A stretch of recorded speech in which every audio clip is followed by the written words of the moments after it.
हैरान परेशान, हर वक्त यही चलता रहता है कि यार चल क्या रहा है देश में, सरकारी दफ्तरों में क्या चलता है। स्टेट गवर्नमेंट की तो मैं बात नहीं करता, पर सेंट्रल गवर्नमेंट के जितने भी ऑफिसेज हैं, केंद्रीय मंत्रालय के अंदर जितने भी काम कर रहे हैं, और सब डिपार्टमेंट्स के जितने भी सब ऑफिसेज हैं, वहाँ के कर्मचारियों की क्या क्या समस्याएं हैं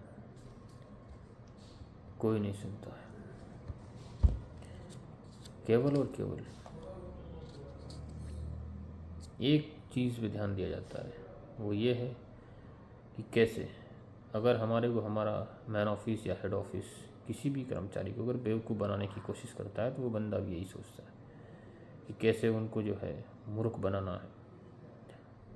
क्योंकि मूर्ख बनाने वाली जो एक अभी प्रथा चली, एक ट्रेडिशन नया ही निकल के आया है, और नया नहीं है मतलब पुराना है। जब से लोगों को लगा कि सीधी उंगली से घी नहीं निकल रहा, तो उनको फिर लगा कि उंगली टेढ़ी करनी पड़ेगी। घी को पिघलाया भी जा सकता है और वैसे भी किया जा सकता है, लेकिन कहावत के हिसाब से चलना पड़ता है कि जब सीधी उंगली से घी ना निकले तो टेढ़ी उंगली। अगले ने टेढ़ी की हुई है तो भाई मैं भी टेढ़ी कर लेता हूँ फिर। तुम लोग जिस भाषा से समझना चाहते हो उसी भाषा से फिर हम तुम लोगों को समझाएंगे। ये हमारे यहाँ चलता है। और इंस्टेंटली आज ये दिमाग में आया कि यार मतलब चल क्या रहा है।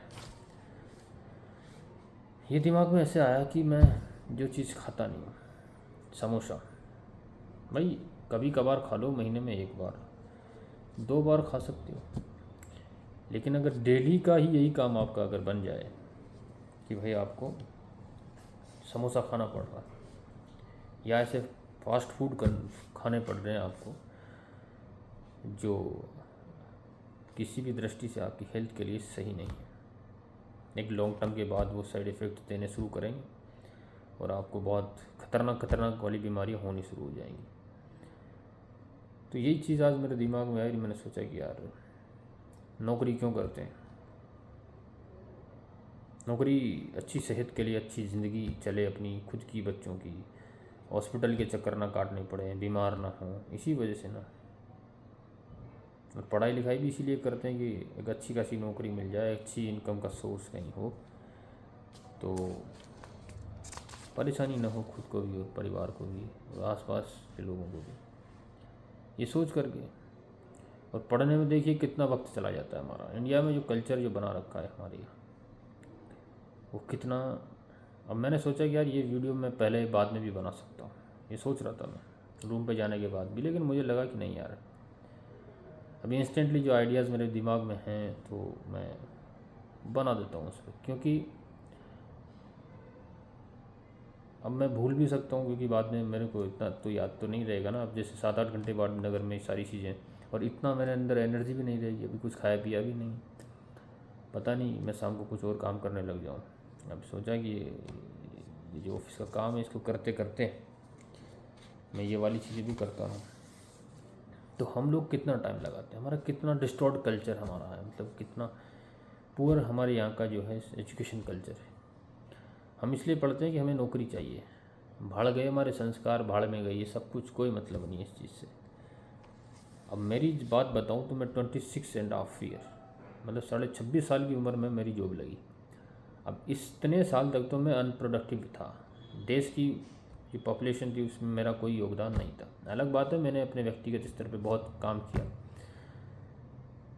अपने जो इनकम सोर्सेज हैं उनको मजबूत करने के लिए, अपनी दिनचर्या चलाने के लिए, जो अपनी लाइफ को रन करने के लिए इतना पैसा चाहिए होता है वो सब करने के लिए।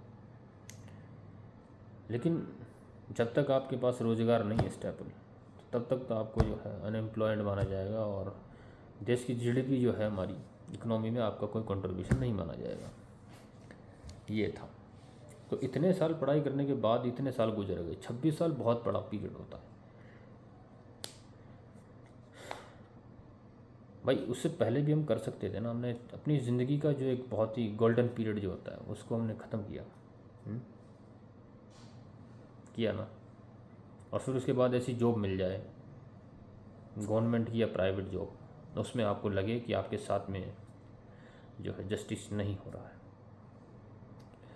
कॉन्स्टिट्यूशन की जो रूल्स की इनकी सबकी धज्जियाँ उड़ाई जा रही है। तो अब क्या सोचोगे फिर? कुछ लोग जो हैं बहुत ज़्यादा फ्लेटरी करते हैं, बहुत ज़्यादा चापलूस हैं, डिपार्टमेंट्स में ऐसी जगह पे हैं और फर्जी तरीके से लोगों को बेवकूफ़, मैंने वही बात कहूँगा कि मैं जो जितना ज़्यादा बेवकूफ़ बना सकता है सिस्टम को, वही सर्वाइव कर पाएगा आज के ज़माने में, और है ऐसा चल रहा है।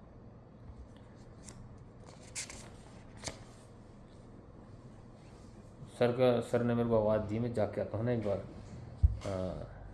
तो मैं कह रहा था कि कैसे बेवकूफ़ बनाया जा सकता है। लगभग सभी डिपार्टमेंट्स में ऐसे सातिर और मतलब क्रुक्ड और चालाक लोग बैठे रहते हैं, ऊपर पर भी रहते हैं, एपिक्स लेवल पर भी और ग्राउंड लेवल पर भी रहते हैं। तो वो लोग किस तरीके से जो है डिपार्टमेंट को बेवकूफ़ बनाते हैं, जो हाई लेवल पे बैठे हैं एपिक्स लेवल पर, वो तो कैसे बनाते हैं कि उन लोगों को सजेस्ट करते हैं, बताते हैं, नहीं भी बताते तब भी नीचे का जो ग्राउंड स्टाफ है वो भी समझ जाता है कि वो क्या चाहते हैं। तो वो उनसे ऐसे डॉक्यूमेंट्स मांगते हैं या ऐसे डॉक्यूमेंट्स प्रोवाइड करवा देते हैं वो जो एज़ पर द रूल होते हैं। जैसे मान लीजिए मुझे ट्रांसफ़र चाहिए या एक ही जगह पर मैं अपनी पोस्टिंग चाहता हूँ, और उसके लिए मुझे क्या ग्राउंड बनाना पड़ेगा। इसके लिए जो है सबसे स्ट्रॉन्ग ग्राउंड वो बनेगा कि मेडिकल ग्राउंड बनेगा। इसमें क्या है कि आप ऐसे घर वालों को बहुत ख़तरनाक बीमारियां शो करवा दो, डॉक्टर से ऐसे सर्टिफिकेट वगैरह ले आओ, ठीक है। डॉक्टर बोल दे, इम्पैनल्ड डॉक्टर जो होते हैं गवर्नमेंट डॉक्टर्स, वो ये बात बोल दें, लिख करके दे दें कि इनको ये सर्टिफिकेट और जो भी रिपोर्ट्स वगैरह वो बना करके दे दें फर्जी तरीके से, इस तरीके से। तो उसमें वो डॉक्यूमेंट सबमिट कर देते हैं, सबमिट करके उनको एक्सेप्ट कर लिया जाता है और उनकी बात को कंसीडर कर लिया जाता है कि हाँ ठीक है, आपको जो है यहीं पर रखा जाएगा, आपकी बात बाबूती है, ये आपका कहीं ट्रांसफ़र नहीं होगा। बस ऐसे करके लोग बेवकूफ़ बना रहे हैं। एक ऑफिस में कोई बंदा 25 साल कैसे रह सकता है? ट्रांसफ़र पॉलिसीज़ की धज्जियाँ उड़ाई जा रही है ना। हमें तो क्या चाहिए, डॉक्यूमेंट चाहिए होता है। डिपार्टमेंट बोलता है, मेडिकल का जो मेडिकल सेक्शन क्या बोलता है कि हमें डॉक्यूमेंट चाहिए और कुछ नहीं चाहिए, कैसे भी बाई हुक एंड क्रूक आप बना करके लाइए, बाई एनी मीन्स, कहीं से भी वो बना करके ले आते हैं और दे देते हैं, जो बिल्कुल भी सही नहीं है। तो हम जैसे लोग जो होते हैं जिनके पास ऐसा बैकग्राउंड नहीं होता है ना, यानी कि ऐसा बेस नहीं होता है, सपोर्ट नहीं होता डॉक्टर्स का या हॉस्पिटल्स का, जिनको कह सकें कि इस तरीके से हमारे लिए फ़र्जी सर्टिफिकेट बना के दे दो जिसमें हमारे परिवार को या हमको या किसी माँ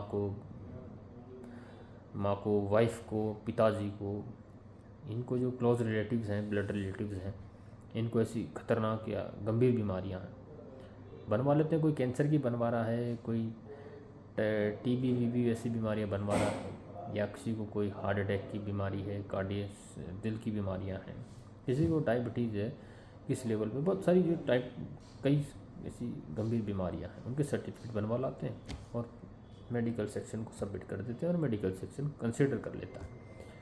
अब ग्राउंड लेवल पे तो कोई जांच करने वाला है नहीं, इसकी होल एंड सोल अगर प्रैक्टिकली इसकी जांच की जाए तो डॉक्टर फंसेगा इसमें कि तुमने इस तरीके से फर्जी सर्टिफिकेट। भाई आईएएस बन सकती है कोई, एक लड़की है जो आईएएस बन गई, यहीं की महाराष्ट्र की, एक पुणे से, फर्जी मेडिकल सर्टिफिकेट बना करके वो आईएएस बन जाती है, लेकिन उसकी ऐसा कुछ था ही नहीं उसमें, जो है मेडिकली वो इनफिट थी ही नहीं, कोई भी किसी प्रकार की मेडिकल डिस्क्रिपेंसी उसमें थी ही नहीं, फिर भी उसने डॉक्टर्स को पैसा दे करके, डॉक्टर को पैसा खिला करके, ब्राइबरी घूस दे करके, और उसने फर्जी मेडिकल सर्टिफिकेट बना करके यूपीएससी में चली जाती है। लेकिन वो तो उसकी बेवकूफ़ की वजह से, उसकी एरोगेंसी, उसके ईगो की वजह से उसका पर्दाफाश हो जाता है, वो पकड़ी जाती है। अगर वो थोड़ी सी शांत रहती, सिंपली अपनी लाइफ को रन कर रही होती, तो आज वो एक जो है पुणे कलेक्टर के रूप में हो रही होती। तो इस तरीके से अब हम लोगों के पास नहीं, तो हम लोग नहीं कर सकते। जो लोग बैठ कर के बढ़िया आराम से अच्छी अच्छी जगह पर, मन पसंदीदा जगहों पर, आपकी होम पोस्टिंग पर बैठ कर के पूरी ज़िंदगी काट लेते हैं, लेकिन हम जैसे लोग इतने पढ़ने के बाद, इतना वक्त गुजारने के बाद, नौकरी लगती है और नौकरी लगने के बाद इतने दूर बैठे रहते हैं, ट्रांसफ़र के लिए हमारी एप्लीकेशन को कंसिडर नहीं किया जाता है। ट्रांसफ़र के लिए एप्लीकेशन देते हैं, उसको कचरे के डिब्बे में डाल देते हैं। ये चलता रहता है। तो कहीं ना कहीं एक डेमोक्रेसी का गला घोटना है, एक मानवता का गला घोटना है। डिपार्टमेंट में जो इतने सारे रूल्स बनाए गए हैं उनका गला घोट रहा है। अब देखो होता क्या है, मेन ऑफिस या हेडक्वार्टर्स में जितने भी स्टाफ बैठा हुआ होता है, मैं बहुत दिनों से ये बात सोच रहा था कि यार मुझको ये सारी चीज़ें एक जगह रिकॉर्ड करके रखनी चाहिए, क्योंकि हमेशा आपके दिमाग में आइडियाज़ जो है ना एक बबल की तरह होते हैं, आते रहते हैं और चले जाते हैं। अब मैं क्या किस वे में कहने वाला था वो बात को मैं अब दोबारा कहने जा रहा हूँ। वही जैसे क्योंकि जो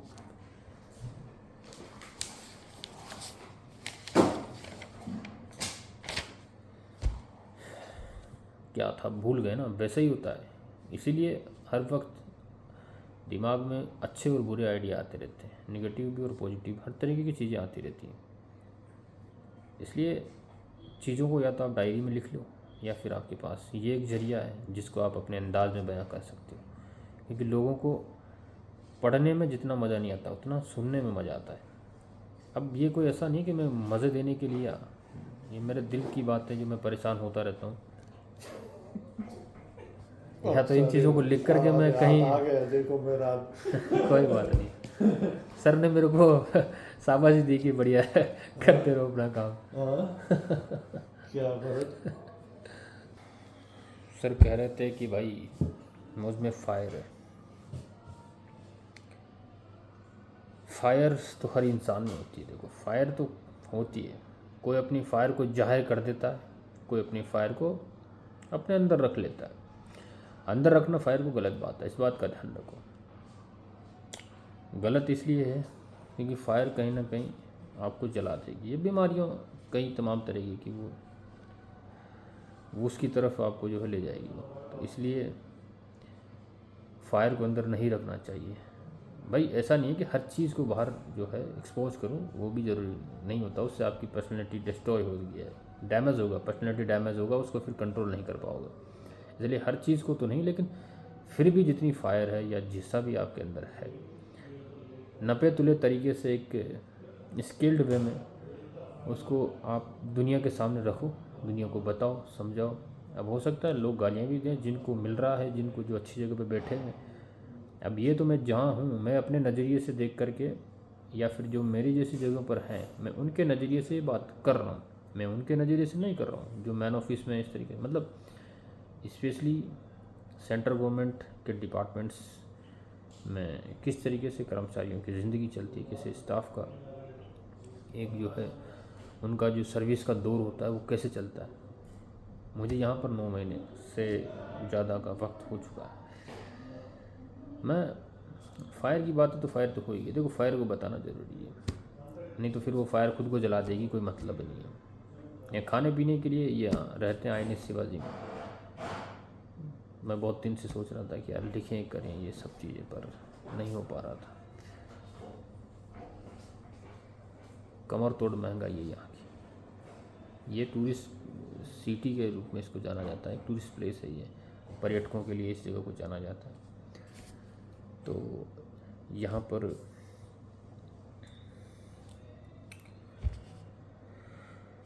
जो है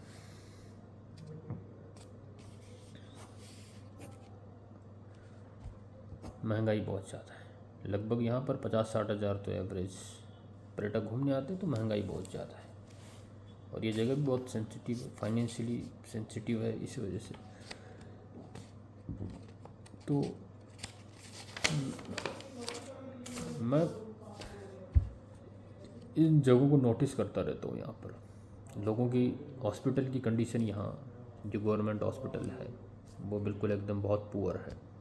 डिपार्टमेंट कहता है कि आप गवर्नमेंट हॉस्पिटल में जाइए, वहाँ से इलाज करवाइए, वहाँ नहीं होता तो बाहर जाइए। यार क्या मतलब, इतना दिमाग फ्रस्ट्रेटिंग होता है कि दिमाग में स्ट्रेस आ जाता है यार, वहाँ जाना है, पहले लाइन में लगना है, फिर उसके बाद में। यहाँ अभी भी अंडर कंस्ट्रक्शन चल रहा है, बिल्कुल एकदम थर्ड क्लास सर्विसेज है यहाँ की प्राइवेट गवर्नमेंट हॉस्पिटल की। सरकारी जो हॉस्पिटल है यहाँ का लोनावाला का, बहुत बुरी हालत है उसके अलावा यहाँ पर जहाँ मैं रहता हूँ, यहाँ पर नेवी ने अपना बना रखा है सरकारी पैसे से, एक INHS कस्तूरी करके, उस हॉस्पिटल में जाना जैसा लगता है गुनाह कर दिया भाई हमने यहाँ करके, इतना ऐसा हाल है उस हॉस्पिटल का।